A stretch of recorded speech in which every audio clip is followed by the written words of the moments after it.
بسم اللہ الرحمن الرحیم. غیبت کبریٰ میں ایک سلسلہ شروع ہوا جس کو اب سلسلہ اجتہاد بولتے ہیں. ملٹیپل مجتہدہ ہے جنہوں نے شیعوں پہ کام کیا. ایک مشہور واقعہ ہے صفویوں حکمرانوں کا کہ بادشاہ نے دیکھو یہ مکتب منطق حکمت عقل کا مکتب تھا، تبھی لوگ اس کو بڑی آسانی سے ایکسپٹ بھی کرتے تھے. بادشاہ صاحب غصے میں تھے، رات کو گھر آئے اور بیوی پہ غصہ آ گیا اور غصے میں بول دیا کہ میں نے تجھے کیا دے دی؟ طلاق دے دی. نشے میں تھے، بہرحال رات کو سو گئے. صبح اٹھے تو بیوی کو کہا کہ بھائی کھانا وانا ادھر ادھر، وہ تو ہے ہی نہیں. بلاؤ کہاں ہے؟ کہ میں نہیں آؤں گی، آپ میرے نامحرم ہیں، رات کو طلاق ہو چکی ہے. میری بیوی مجھ سے پردہ کر رہی. کیا مطلب طلاق ہو چکا؟ آپ نے بولا مجھے طلاق دے دی. کسی نے کہا ایسا ہو ہی نہیں سکتا. کیا مطلب؟ مجھے تو یاد بھی نہیں ہے، میں غصے میں تھا، نشے میں تھا، یا بہرحال نشے میں نہیں بھی تھا تو غصے میں دے دی. بیوی نے کہا نہیں ہو سکتا، مفتی صاحب بولیں گے تو میں آؤں گی. مفتی صاحبان کو بلایا، جناب رات غصے میں تھا اور بیوی کو طلاق دے دی اور یہ میرے پاس آ نہیں رہی ہے. مفتی صاحب نے کہا ویسے تو نہیں ہوگا، حلالہ ہوگا. بادشاہ کو غیرت آ گئی، بھائی کیا مطلب؟ پورے شہر کو بتاؤں کہ میری بیوی کا حلالہ ہوا پھر اپنے پاس بلاؤں؟ کہا میں غصے میں تھا. مفتی صاحب کہا نہیں ہو سکتا. اس نے وزیر کو بلایا، بھائی معاملہ بڑا گمبھیر ہو گیا ہے، بادشاہ میں ہوں، مفتی کہہ رہا ہے تو بیوی آ رہی ہے ورنہ آ ہی نہیں رہی ہے. کہا کوئی تو مفتی ہوگا جو سلسلہ چلائے اور بیوی میرے پاس آ جائے. انہوں نے کہا ایک اور فرقہ ہے، غالباً عراق کا شاید ہلا تھا، مجھے نہیں پتا، شہر ہے وہاں پہ کچھ ہیں جن کو یہ سارے مفتی مانتے نہیں ہیں، یہ ان کو پاگل بولتے ہیں. تو کہا اس کو بلاؤ، دعوت دو، ساتھ بٹھاتے ہیں، شاید میرا مسئلہ کیا ہو جائے، حل ہو جائے.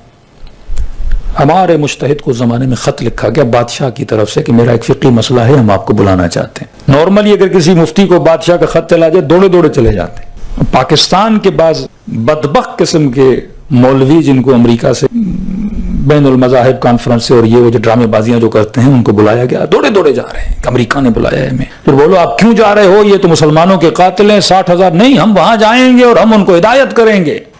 شوق ہے امریکہ گھومنے کا، یہ بہانہ ہے امریکہ کو. بھئی آپ جا کے ٹرمپ کو ہدایت کرو گے؟ خود کو تو ہدایت کرو پہلے. اپنے ملک میں تو ظلم اور ظالم کے خلاف آواز اٹھانے کی ہمت تو پیدا کرو. ہمیشہ آپ دیکھتے ہیں کہ یہ تاریخ رہی ہے کہ ہمارے دوسرے مسلمان بھائیوں کے مفتی ہمیشہ حکومتوں اور بادشاہوں کے پٹھو رہے ہیں، ہر زمانے میں آگے پیچھے ان کی گھومتے پھرتے ہیں، کیونکہ اس کو کیا مانتے ہیں؟ ہم ہاتھ چومتے ہیں ان کے، بادشاہ آتے ہیں 10 بوسیاں کرتے ہیں. ان کو جب خط آیا تو انہوں نے کہا میں بزی ہوں جناب. بادشاہ کو جواب ملا کہ بھئی یہ کیسا مولوی ہے، میں بادشاہ کے خط لکھ رہا ہوں، کہہ رہا ہے میں بزی ہوں. انہوں نے کہا یہ ہماری مصروفیات ہے، ٹائم ملے گا تو آئیں گے اور جو میں ٹائم دوں گا میں اسی ٹائم پہ آؤں گا. اب بیوی کا مسئلہ تھا، انہوں نے کہا ٹھیک ہے جو ٹائم آپ دے رہے ہیں اسی ٹائم پہ آپ آئیں. انہوں نے اپنا ٹائم دیا. بادشاہ نے سارے فقی بٹھا دیے جو اس زمانے میں جتنی اہل سنت کی فقہیں تھیں ان سب کو بٹھا دیا. یہ آپ کے مجتہد بزرگ ایجڈ. جب وہاں گئے تو یہ سارے بادشاہ اپنی کرسی پہ بیٹھے ہیں اور ادھر کرسیاں لگی ہوئی ہیں، سارے مولوی بڑے بیٹھے ہیں اور غصے میں بھی ہیں کہ بادشاہ نے کس کو بلا دیا جن کو ہم کچھ سمجھتے بھی نہیں ہیں اور جن کے لیے اچھے القابات نہیں دیتے تھے. یہ تو لوگ پاگل ہیں، یہ تو دین سے خارج ہیں، یہ اور وہ. تو بادشاہ نے کہا ٹھیک ہے وہ آ جائے، ان کا موقف بھی سن لیتے ہیں. اب یہ جیسے بادشاہ کی دربار میں رسم یہ تھی جو بادشاہ کے پاس آتا تھا جھک کے کیا کرتا تھا؟ سلام کرتا تھا. یہ جھکے وہ کہ نہیں. اور جیسے دربار بادشاہ میں اپنی جوتیاں اتاری، دونوں جوتیوں کو بغل میں دیا ادھر، اور چلتے جو بادشاہ کے ساتھ والی کرسی تھی اس کے ساتھ بیٹھ گیا. شور مچ گیا. بادشاہ سلامت، ہم نے کہا تھا یہ پاگل ہیں، یہ ٹیڑھی عقل والے ہیں. نہ آپ کی تعظیم کی اس نے، جھک کے سلام کیا، اوپر سے اتنا بدتمیز کہ جوتیاں بغل میں لے. تو بادشاہ نے کہا بھائی آپ جوتیاں وہاں رکھ دیں، آپ اپنی جوتی کیوں بغل میں لے کر آئے؟ انہوں نے کہا بادشاہ سلامت ہمارے تعلیمات اہل بیت میں کہ اللہ کے سوا کسی کے سامنے جھکتے. آیت اللہ رضا خامنئی صاحب جب صدر تھے تو قذافی آپ کو پتا ہے کیسا ٹیڑھی عقل کا آدمی تھا نا، وہ تو یونائٹڈ نیشن میں بھی جا کے ان کی ایسی کی تیسی کر کے آ جاتا تھا. وہ صحیح بولتا تھا کہ کیا ڈرامے بازی کے تحت لگائی ہوئی ہے تم ملکوں نے، 2 تقریریں کرتے ہو اور سارا ویٹو کا پاور 2 ملکوں کے پاس ہے. تو اب اس نے آئے خامنئی صاحب کو دعوت دی لیبی میں. اب اس کو پتا تھا شیعہ کسی کے سامنے جھکتے نہیں ہیں، بادشاہ تھا نا، اکڑ تھی. تو اس نے کہا نہیں میں ان کو جھکا کے دکھاؤں گا. ابھی آپ کو پتا ہے اونٹ لے کے صحرا میں ہی بیٹھتا تھا، ایک اس کا اپنا کلچر تھا. تو اس نے وہ خیمہ لگایا صحرا میں، خامنئی کی انہوں نے دعوت رکھی بطور پریزیڈنٹ، اور جو دروازہ تھا خیمے کا اس نے نیچے رکھا، خامنئی کی ہائٹ سے نیچے رکھا کہ جب وہ خیمے میں آئے تو ان کو جھکنا پڑے اور یہ دنیا کو بولے کہ بھائی میرے سامنے جب آ رہے تھے تو یہ جھک کے آئے. مینٹلٹی دیکھیں ان لوگوں کی، اسی میں خوش ہیں، کوئی سامنے میرے کیا ہو جائے، جھک جائے تو ان کی نفس کو تسکین مل جاتی. خامنئی کو پہلے بتایا گیا کہ بھائی اس نے یہ ساری پلاننگ کر کے رکھی ہے، تو لہٰذا آپ نہیں جاؤ نا، کہ میں جاؤں گا، کوئی مسئلہ نہیں. تو کہتے ہیں خامنئی جیسے آئے تو ظاہر ہے چوکھٹ اگر دروازے کی نیچے تو ہر کسی کو کیا کرنا ہے، جھکنا ہے. خامنئی کیا پیٹ اس کی طرف کر دی تو کمر اس کی طرف کر کے پھر جھک کے کیا ہوئے، انٹر ہوئے. وہ پوری دنیا کو بتا بھی نہیں سکا، بندہ آیا بھی اور مجھے پیٹ کر کے اندر داخل ہوا. اس نے بھی کیا کیا، جوتیاں اپنے بغل میں لگا دی. کہ ایک تو ہمارے ہاں یہ ہے کہ ہم کسی بھی حاکم کے سامنے جھکا نہیں کرتے. اور کہا چلو وہ تو میں سمجھ گیا آپ کی بات کو، لیکن دیکھیے میرا دربار ہے، ایک عزت ہے، ایک احترام ہے، آپ جوتیاں کیوں بغل میں ڈال کے آئے؟ کہا نہیں، میری جوتیاں چوری نہ ہو جائیں. بادشاہ نے کہا یہاں کون چوری کرے گا، میرا دربار ہے، بادشاہ کا دربار ہے، بادشاہ کے ہوتے ہوئے، اتنے بڑے مولویوں کے ہوتے ہوئے ان کی بھی تو جوتیاں پڑی ہیں. تو غصے میں آ گیا کہ میں نے اتنی دور سے آپ کو بلایا مسئلہ حل کریں اور آپ کو جوتیوں کی پڑی ہے کہ میری جوتیاں چوری ہو جائیں گی. کہا بادشاہ کیسی باتیں کر رہے ہو، رسول کے زمانے میں، کہ میں تو چھوٹا سا مولوی، امام ابو حنیفہ کی جوتیاں چوری ہو گئی تھیں. کہ وہ رسول کی محفل میں گئے، وہ بیچارے نے جوتیاں رکھی، لوگ جوتی لے کے چلے گئے، امام حنیفہ کی جوتیاں، کہ میں کیا ہوں. بادشاہ نے ابو حنیفہ والے مفتی کو دیکھا کہ کیا بول رہے ہیں. کہ قبلہ یہ ایک نمبر کا جھوٹا ہے. کہاں امام ابو حنیفہ، کہاں رسول خدا، 200-250 سال کا فاصلہ ہے، کہ اتنا بڑا جھوٹ بول رہے ہیں. تو انہوں نے کہا بھائی میں بوڑھا ہو گیا ہوں، امام مالک تھے، ان کی جوتیاں چوری ہو گئیں. وہ مالک ہی کھڑے ہو گئے، کہ جھوٹ بول رہے ہیں.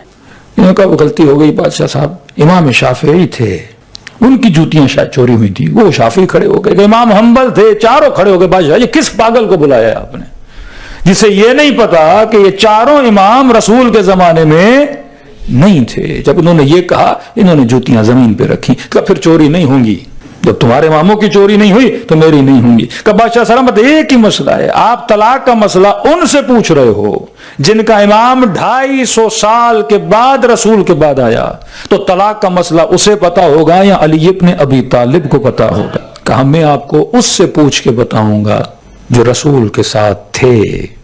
کہ ہمارا جو سلسلہ ہے وہ سلسلۃ الذہب ہے. سلسلہ ذہب مطلب معصوم فرماتے میں نے اپنے بابا سے، چھٹے امام کہتے ہیں میں نے اپنے بابا محمد باقر، وہ کہتے ہیں میں نے اپنے بابا علی ابن الحسین سے، وہ کہتے ہیں میں نے اپنے بابا حسین ابن علی سے. مولا حسین فرماتے میں نے اپنے بابا علی ابن ابی طالب سے. مولا علی فرماتے میں نے رسول خدا سے. رسول فرماتے میں نے حضرت جبرائیل سے. کہ ہمارے سلسلے میں کوئی ادھر ادھر کا بندہ نہیں ہے. آل رسول کا سلسلہ کس کے ساتھ ملا ہوا ہے؟ رسول کے ساتھ ملا ہوا ہے. اور پھر انہوں نے تشریح کی، پھر انہوں نے دلیلیں دی. اس دن کے بعد بادشاہ نے اعلان کیا بھائی بیوی تو میرے پاس آ گئی، کہ یہ مسئلہ ساری بیویوں کے ساتھ نہ ہو اور تم حلالے کرتے پھرو. تو انہوں نے کہا یہ سلسلہ ہی ختم کر دیتے ہیں. اس دن کے بعد پورے ایران میں کون سی فقہ رائج ہو گئی؟ فقہ امام جعفر سلسلہ کے امام مجتہد مطلب نائب امام. اطاعت اس مجتہد کی اتنی بڑھ گئی کہ آپ پھر تمباکو کا فتویٰ آپ کو پتا ہے کہ شاہ یہ جتنی بھی برٹن کمپنیاں تھیں نا، یہ پورے 100 سال سے زیادہ انہوں نے بر صغیر، اس میں آپ ہندوستان بولتے ہیں، اس پہ حکومت کی. کیسے حکومت کی؟ یہ کمپنی لے کے جاتے تھے وہاں پہ. دیکھیے آج جیسے افریقہ میں اب تھوڑا کنٹرول ہو گیا، لیکن پہلے مطلب جو بھی بزنس مین لوگوں تھے ان کا کنٹرول تھا نا اس کنٹری پہ، کیونکہ آپ کی فیکٹریاں ہیں، آپ کی کمپنیاں ہیں، تو آپ ان لوکل سے بھی زیادہ کیا ہو جاتے ہو. یہ سیم برٹش پالیسی تھی. پیسہ تھا، آ گئے، کمپنیاں کھولی اور ان ملکوں پہ کیا کر دیا؟ قبضہ کر دیا. یہ ایران میں آئے، انہوں نے تمباکو کی کمپنیاں لگائیں. اسی ذریعے سے مجتہدوں کو پیغام ملا کہ بھائی یہ برٹن گھس جائیں گے اندر اور وہی حال کریں گے جو بر صغیر میں ان ملکوں کا کیا. تو آغا شیرازی بزرگ نے یہ فتویٰ دیا کہ تمباکو نوشی بحکم امام زمانہ کیا ہے، شیعوں پر اس وقت میں کیا کیا جا رہا ہے؟ حرام کیا. جب پہلے شیعہ پیتے تھے، مجتہدوں کے گھروں میں ان کی امیاں پیتی تھی، کچھ کی دادی پیتی تھی، کسی کی نانی پیتی تھی. حقہ اتنا عام ہوتا تھا عراق میں، ایران میں، ہر گھر میں حقہ ہوتا تھا. جب فتوا دیا تو وزیر نے شاہ ایران کو کہا کہ جناب لوگوں نے سگریٹ لینا چھوڑ دیا، اب کمپنی کام کیا کرے جب کوئی سگریٹ لے ہی نہیں رہا؟ آپ اتنی بڑی فیکٹری لگاؤ آئل کی، پتہ نہیں شیمپو کی، فلاں کی، اور فتوا آ جائے یہ شیمپو لے استعمال کرنا ہی کیا ہے، تو خریدے گا کون؟ کمپنی نے کہا ہم بند کرتے ہیں۔ شاہ ایران کو غصہ آ گیا، اتنی بڑی ہیوج انویسٹمنٹ اور سارے انویسٹر بھاگ رہے ہیں، تو وزیر کو کہا لوگوں کو پابند کرو، ایک مجتہد گھر میں بیٹھ کے فتوا دے رہا، لوگ میری نہیں سن رہے، کس کی سن رہے ہیں؟ مجتہد سن رہے۔ وزیر نے قبلہ آپ لوگوں کی بات کرتے، میرے گھر میں میری اماں نے حکا توڑ دیا، کہ میری گھر میں میری نہیں چل رہی اور آپ بول رہے ہیں کہ میں لوگوں کو کہوں۔ اس پاور کو اس زمانے میں برٹن نے دیکھا، پھر اپنی بچوں کو، اپنی نسلوں کو ایک بک ہے پروٹوکولز آف جوز، ہیمفرے کے اعترافات اردو میں ہے، یہ انٹرنیٹ پہ PDF میں موجود ہے، آپ پڑھیں۔ پھر انہوں نے شیعوں پہ کام کرنا شروع کیا کہ شیعوں کے پاس دو بڑی طاقتیں ہیں، ایک اجتہاد ہے، دوسرا خمس ہے، تیسرا عزاداری ابا عبداللہ الحسین ہے، کہ ان تینوں کے اندر نقصان پیدا کرو۔ ایک مجتہدوں کے خلاف ایسے ایسے مولوی اٹھے سوشل میڈیا پہ جو مرجعیت کے خلاف کام کرنے لگے، سلسلے اخباریت پھیلانے لگے، یا ایسے ایسے خمس مجتہد کو نہ دو، ادھر نہ دو، زمین میں دفنا دو، یہ کر دو، وہ کر دو، جب امام زمانہ آئیں گے اس کے پاس پیسے بھیج دینا۔ اب مجتہدین تو تھے نا ملٹیپل شپس، پر امام خمینی نے کہا کہ واحد قیادت کا ہونا بہت ضروری ہے، کیونکہ کل یہ مجتہدوں کو بھی آپس میں کر دیں۔ پھر آیت اللہ العظمی خامنئی صاحب نے ایک اصطلاح دی، ایک تھا اسلام ناب محمدی، خالص اسلام رسول خدا کا۔ ریسنٹلی انہوں نے 4-5 سال کی تقریروں میں ایک اصطلاح استعمال کی، اسلام امریکائی، اسلام انگلیسی اور اسلام محمدی۔ امریکی اسلام، برٹن اسلام، اور تیسری اصطلاح خالص اسلام۔ مطلب انہوں نے کہا کہ اب ہمارے یہاں ایسے مسلمان ہیں جو کس کو فالو کرتے ہیں؟ امریکہ کے اسلام کو، اس کی چھتری کے نیچے۔ کچھ ہیں برٹن اسلام کو فالو کرتے ہیں، کچھ ہیں جو خالص دین اسلام کو۔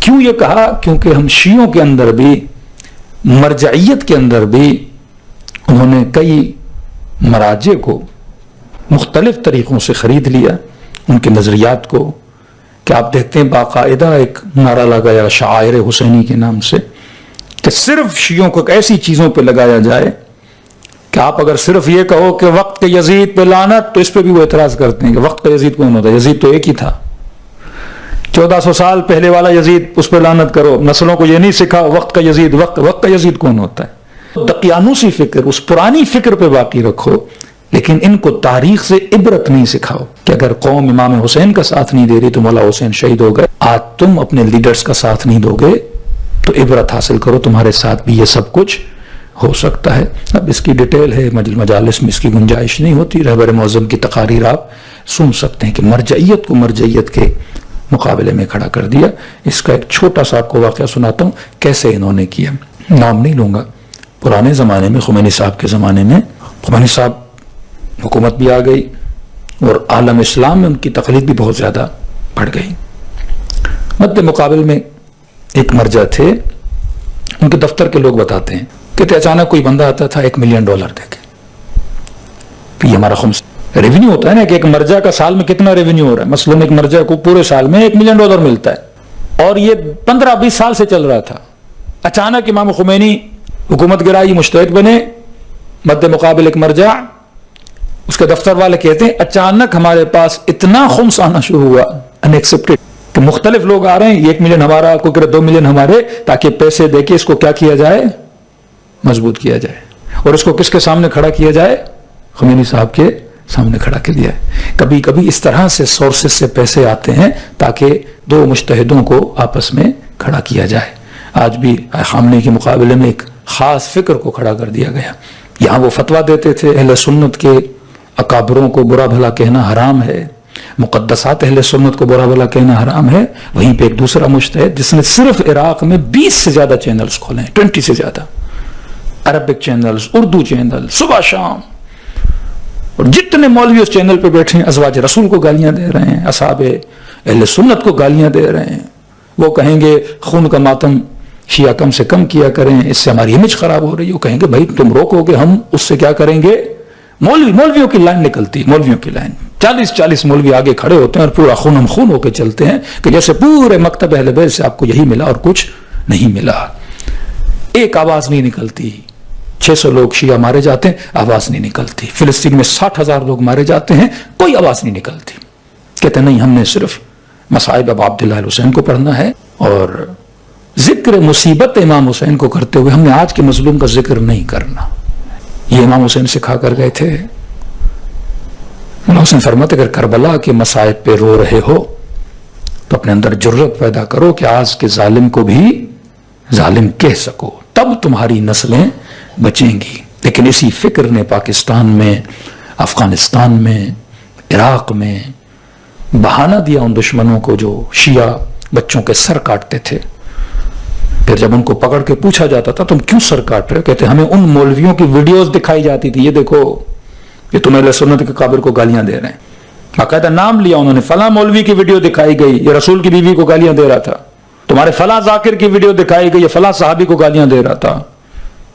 کب ویڈیو دکھا دکھا کے ان کا برین واش کیا, کب پھر ہم 27 جوان کھڑے ہوئے کہ ہم جائیں گے ان شیعوں کو کیا کریں گے, قتل کریں گے. پہلے نفرت ایجاد کی جاتی ہے, لیکن وہ صاحب درایت جو آپ کے علماء تھے وہ سمجھتے تھے. تو آج کا زمانہ میرے عزیز حق و باطل کے پہچاننے کا زمانہ ہے. اہل بیت ایک نظام, ایک سسٹم دے کر گئے, انشاءاللہ یہ نظام کبھی گرے گا نہیں, کیونکہ نظام ہے تو تشیع کا حقیقی سلسلہ انشاءاللہ تعالی باقی رہے گا. باقی شہیدوں کا خون امتوں کو زندہ کرتا ہے, دماء العلماء. اور اگر شہید آقا سید علی خامنہی جیسے ہوں, شہید حسن نصر اللہ جیسے ہوں, اور علائم ظہور میں بھی قتل